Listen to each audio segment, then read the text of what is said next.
What's up with you beautiful people, man? Welcome back to another video with your boy. So, I've been thinking, man, I just been sitting here trying to process a lot of things, not just today, but in the last month and a half, last 2 months, I would say. And I've questioned a lot of things. And one of the things that I questioned was that, does love really still exist? Will love be obsolete in the future?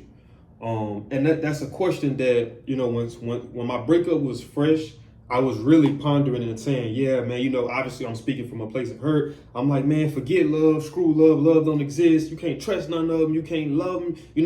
That's the type of mindset I was at, right? But we got to get to the point to where, I don't know if y'all ever seen Fresh Prince of Bel-Air. So it was an episode where Will got shot, saving Carlton. And Carlton he came to visit Will in the hospital. And Carlton was just, he was scared. He was frustrated. He was scared. Ultimately, that's what it really was. He was scared. So he told Will that, he was explaining to Will his frustration. And Will was like, man, the world is a scary place, yada, yada, yada. And Carlton was like, well, I found my way on how to deal with it. And that's when Will found out he had a gun. And Will told Carlton, he was like, no, Carlton, that's not you, man, that's them. And we got to get to the point to where, regardless of what we go through, we don't let this world to conform us. We don't let this world turn us into hating, cheating people. Like, once I went through my breakup, I thought everything bad that you can think of in terms of, with women. I thought that all women was a piece of crap. I thought that, man, in this relationship I get in, I'm going to lie, I'm going to tell this female this, that, and the third, just so I can hurt her feelings and hurt her, because I want somebody to feel my pain, because misery loves company, right? So I want somebody in this misery with me. That was my mind frame. But once I had time to process it, I was like, Robert, that ain't you. That's not you. You're far from perfect. You make mistakes, but that right there is not you. For one, how are you going to take what happened to you with this woman and make the next woman pay for that? So what happens if that was God sending you that right woman into your life? Now you're taking past experiences and past relationship problems and bringing that into the future. So how could you expect to have a future when you're still living in the past? And it goes back to my last video where I told you guys, man, we got to get to the point to where we find peace within ourselves. Because once we find peace within ourselves now, no matter what's going on in the outside world, we're still going to remain who we are, because we won't let the world conform us. You see what I'm saying? So to go back to the love thing, I think that when you look at the generations before us, they didn't have any of the resources. They didn't have any of the opportunities that we have now, right? So it's like the world that they lived in, it wasn't what's the word I'm looking for, man? It wasn't a abundant world in terms of opportunities now as far as careers and things go. And then it's like I say too, before social media, right? If you were in a relationship, say if you're the man, the only women you saw were the women you saw at work, the women you saw when you went grocery shopping, or when you went out on the town, or whatever the case may be, and that was it. See, now with social media, you can stay in Louisiana and see females from California, New York, Canada, Atlanta, because of the access to the phone through social media. So now it's almost like, okay, you're seeing all these women that you're lusting over. You don't love, you're lusting over them because of how their body, how they're built, whatever the case may be. So that's what you're watching. That's what you're looking at. But right here, what you have with this woman can actually be considered love.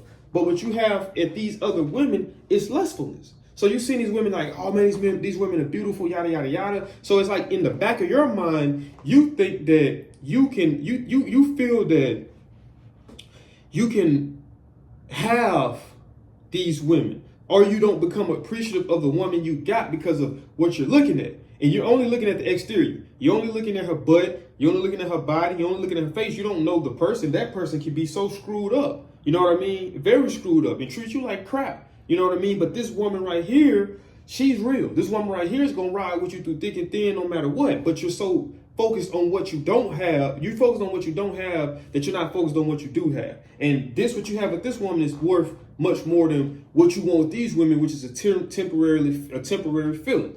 You see what I'm saying? But I think that the people before us, they were fighting for opportunity to get things, to have access to things, to put their kids in a better position in the future, so they don't have to go through what they went through. So it's trial and tribulation. I feel like that's what bred long relationships. Like our generation, anywhere from 20. I'm 27. I would say from 27 on down, we come into an abundant world. You got you can make money off social media. You can be an actor from your house now. You used to have to go to California or New York to try to be an actor. You can be a rapper from a phone. You can start up a whole rap label if you're determined enough to make it happen. You can do anything from this phone. You can start off with making videos off of this phone, and one day be having your own show like Ellen, Wendy Williams, or Jimmy Kimmel, all these different people, right? But we come to this. So we don't know what struggle is. We don't know what it's like to go without. We don't know what it's like to be denied rights and have to fight like hell to get them. And knowing that you might not see those rights within your life. These rights might come along after you dead and gone. But it's bigger than just us. We're fighting for generations. You know what I mean? So where we're at today as people, we're weak. We're mentally weak. This world, majority of the women I talk to, right? I ask them questions. And when you realize how insecure a lot of these women are, people period, not just women, but I'm just saying in this situation from the people I talk to, it's almost like mentally, we don't think highly of ourselves. So we settle for whatever the case may be. Now, that's a topic for another video. Right now, we focusing on love. So I say that to say this, right? Look at my prime. Like I said, I always tell you guys, I use my relationship as a teaching tool. You know what I mean? And that's what I'm using it for. I'm letting you guys know. You know what I mean? I don't want to sound like a broken record and y'all be like every video, this dude talking about, his ex, his relationship. But because it gave me a lot of insight on life and learning people and learning how to better maneuver through things in the future. So check this out. So you take a guy, I'm 27 years old, right? My girl at the time was 22 years old. She just turned 23 this month, but she was 22 at the time, right? So, she had in me a good man. All her relationships up until then, she was cheated on. She wasn't valued. When she got with me, I didn't cheat on her. I valued her. I appreciated her. I constantly told her how beautiful she was. I always did for her. Like, she never had to ask me to rub her feet. That was just my obligation. That's what I felt that I must do as a boyfriend and for a person I care about. She never had to ask me to rub her legs. She never had to ask me to touch her, period. You know what I mean? She never had to ask that. Nor did she ever have to ask me to do something for her. Like when we first started talking, she's always telling me, she's like, you just seem too real to be true. Like, what is wrong with you? And I'm like, what you talking about? She said, it gotta be something wrong with you because like, how are you still single? I'm not understanding it. So you look at that experience, right? So I gave you an experience of something that you haven't experienced, right? And even look, it wasn't just like the honeymoon phase, like how at the beginning of a relationship, everything be good. And after that, no, I was consistent with everything that I've done, man. Like brushing her hair whenever she would get out the shower, rubbing her lotion on whenever she got out the shower. Whenever we eat ice cream, I'm scooping up her ice cream. Like I'm constantly, every time we went out, I'm one to say, okay, I'm gonna pay for it, and I was proud to do that because that's what you do when you care about somebody, right? So everything in my mind was going good. We was communicating, but we never really went descriptive into what we wanted in terms of a future with each other. But I feel that I was very intentional and deliberate with her. I pretty much told her, I want kids. I gave her a backstory of, what it was like for me growing up without having an active father or active positive male influence in your life. So I'm explaining her to all this. I'm explaining to her my problems I've had with my family. But I'm telling her ultimately my goal is to start my own family. I'm looking for a woman, for one that I can build with and I can start a family with. And that's what I want. Like I told her, I'm not here to sleep around. I'm not trying to sell you no lie. Everything I tell you, I'm telling you genuinely. Everything that I say that comes out of my mouth in terms of you is serious. When it comes to us, not just you, but us, it's serious. And as soon as everything was good, right? I'm watching a movie right now called True Spirit. I'm rewatching this movie. And it's about a girl who was 15 years old that sailed around the world. Now, we ain't going to get deep into that. But she was second guessing herself and saying, okay, can I really do this? And her mom came out and talked to her. And her mom was like, it's when things are going bad that your true character is shown. Right? It's easy. When things are going good, it's easy to be motivational. When things are going good, it's easy to be positive. When things are going good, it's easy to affirm yourself and say, I'm great, I'm this, I'm handsome, I'm beautiful, whatever it is. It's easy.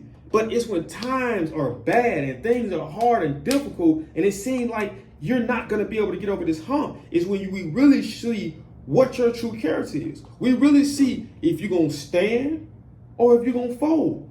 And it's a quote. You got to stand for something, because if not, you'll fall for anything. Right? So sometimes what you're standing for could be a future with this person. So whatever obstacles come in the way of us, it don't matter, because it's between me and you. So whatever my parents are saying about us, that don't matter. Whatever my sister is saying about us, that don't matter. It's about me and you. So she mentally was weak. And like I said, I'm not making this video to down her or to shit on her or to put her down, but I'm just telling you guys what I have to experience, because people don't take the time to understand that in a relationship it's two, right? So when things go wrong, a lot of times we focus solely on the person we're closest with. So if things go wrong with her family is going to be on her side, and her family is going to make me out to be the bad guy.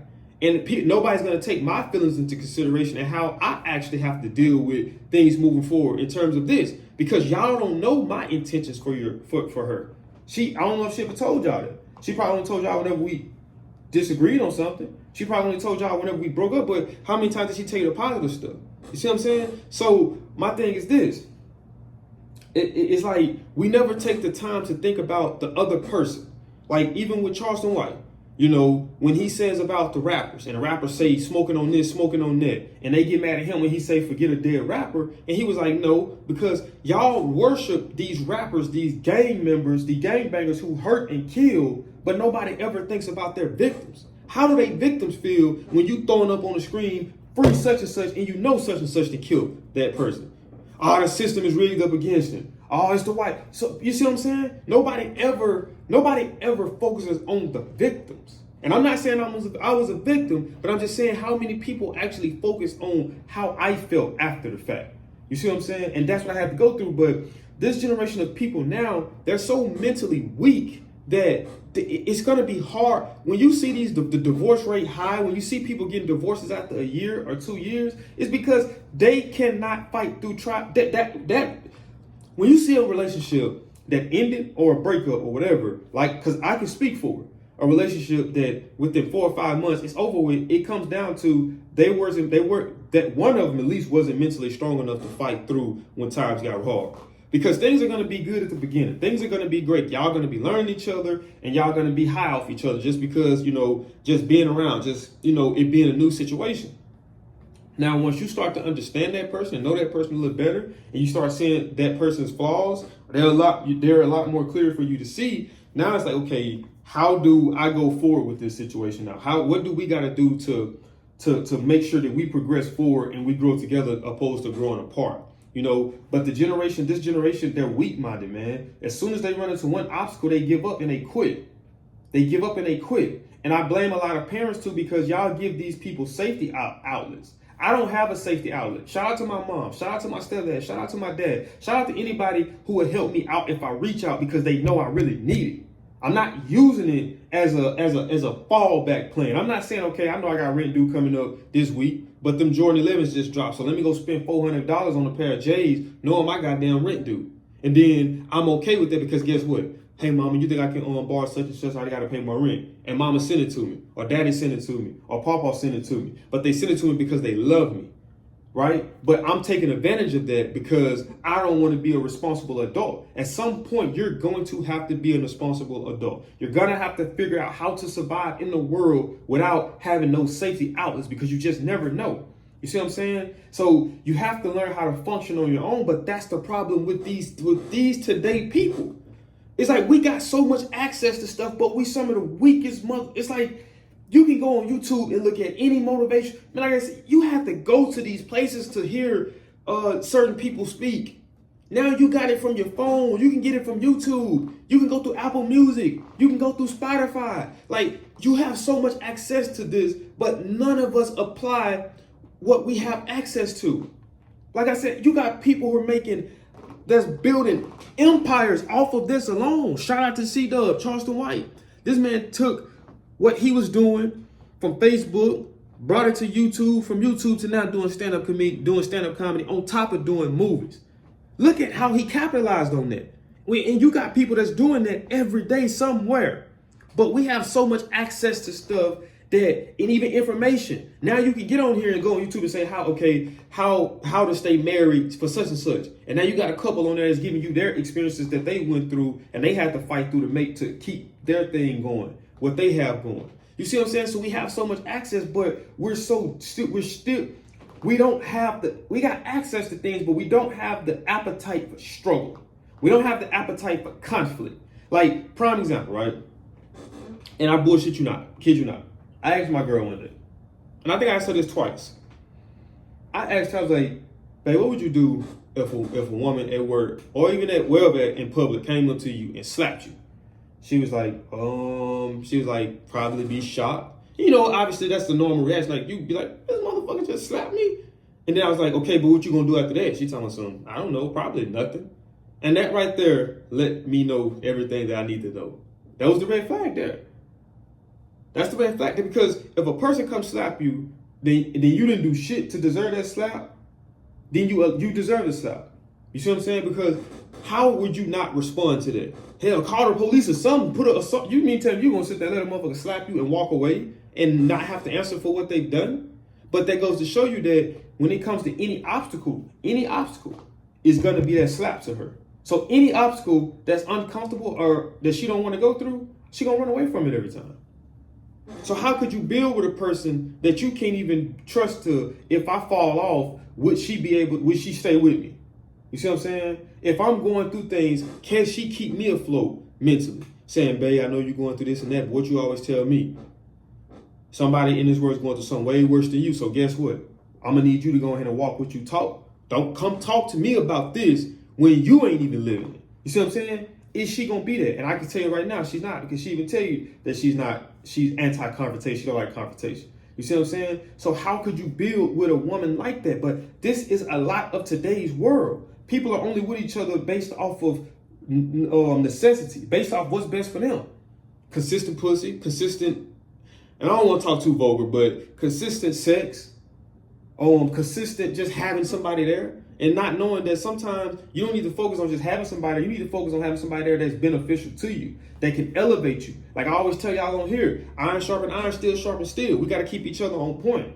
And that's why I always tell y'all, I'm talking with y'all, not to y'all. I'm not a king standing up here talking to y'all. Man, I'm at eye level. We looking at each other. And if we ain't eye level, it's because you might be taller than me or you might be shorter than me. But we're here. In my eyes, I'm not no better than you. Just because even if I got information that you don't have, that don't make me better than you. I just sought out the information. Now you watching me, you seek out the information. You see what I'm saying? So mentally, this world we in, I'm not going to say the generation, but mentally, this world we in right now, it's the overall morale of a lot of the people. Man, these people don't have no appetite for confrontation or conflict resolution. They don't know how to struggle. They don't know what it's like to go without. They don't know what it's like to be in a world and be in a room with 20 people and still feeling alone. They don't know what that's like. They don't understand what it's like. They don't understand what it's like to be getting garnished for almost a year, but still being too proud to ask your mom and your dad for help. They don't know what that's like to have to figure out how I'm going to pay this or how I'm going to pay that because I got to worry about this being taken out. They don't understand the uncomfortableness that comes with. They don't understand what it's like to have to deal with having 2 cracked crowns in your mouth that you can't get fixed right now just because you ain't got the money to spare on it. And you already in debt with the dentist from prior situations. They don't understand what it's like to be getting served every other month from the sheriff for the Department of Justice due to a student loan you owe to college. And you didn't even finish college. You ain't got shit to show for college, but college debt. They don't understand that. They don't understand what it means to get up every morning and work your butt off and still feel like you in the same exact place you was the day before. They don't understand that. They can't grasp that. So how could you have something with a person that don't understand struggle? And that's what is the problem with this world now. They don't understand struggle. They run from uncomfortableness. They run from trial. They run from situations where you gotta go through because that's where you get the mentalness. That's where you get that from. They don't understand that. They can't fathom that. That's just like if I'm a team, our practices has to be just as brutal, if not more than the game. Because if we're practicing this every day, week to week, it's gonna be easy to go out there and play. Because there's nothing we're gonna run up across that we haven't faced already. But if I'm study running from things, if I'm study halfway doing things, if I'm study going through the motion with things, how will I ever get to the point to where I can go through this situation I gotta go through and come out on the other side? And understand that I got bull crap I'm gonna have to go through. I got times where I'm gonna hurt, I'm gonna cry, I'm gonna wanna give up, I'm gonna question everything. I might even question my belief in God. But at the end of the day, I'm gonna keep pushing. Because that's what it's about. And that's what we lack in today's world. That's why relationships, that's why you have the questions of, do love still exist? Love will exist up until the world ends. Just like hate, just like racism, just like starvation, just like war, all that will exist up until the day the world ends. It's just nothing we can do about that. All we can do is accept that and move forward accordingly. But it's gonna exist, bro. It's gonna exist. So running from it is not gonna do anything but put you in a position to where when you gotta go through it, it breaks you because you don't understand. You don't know. You can't do. You don't know how to stay uncomfortable. You don't know how it feels to be uncomfortable. You know, like they say, true champions can make adjustments. They adjust based off of what's coming towards them. And that's how we need to be. But that's not how a lot of us are. That's what leads to these high divorce rates and things of that nature. But man, I just kind of got to thinking about that, and I was like, man, let me go ahead and kind of put a video out about that. Like I said, man, when I started getting these conversations and these itches for wanting to talk, man, I just got to start turning this camera on and, just speaking with you guys, man. But, like I always tell you guys, if you did enjoy this video, man, feel free to smash that thumbs up button or share it. If you did enjoy it, feel free to subscribe. You're not obligated to. I'm not gonna cry at you if you don't. I salute you if you do. Hey, you know what I mean? Even if you dislike the video, you can dislike it and even leave in the comments, man, I hate you, you piece of crap, you a hypocrite, yada yada yada. Hey, like I say all the time, all publicity is good publicity. But that is it for this video, man. I'll see y'all in the next video. I'm out this thing. Peace.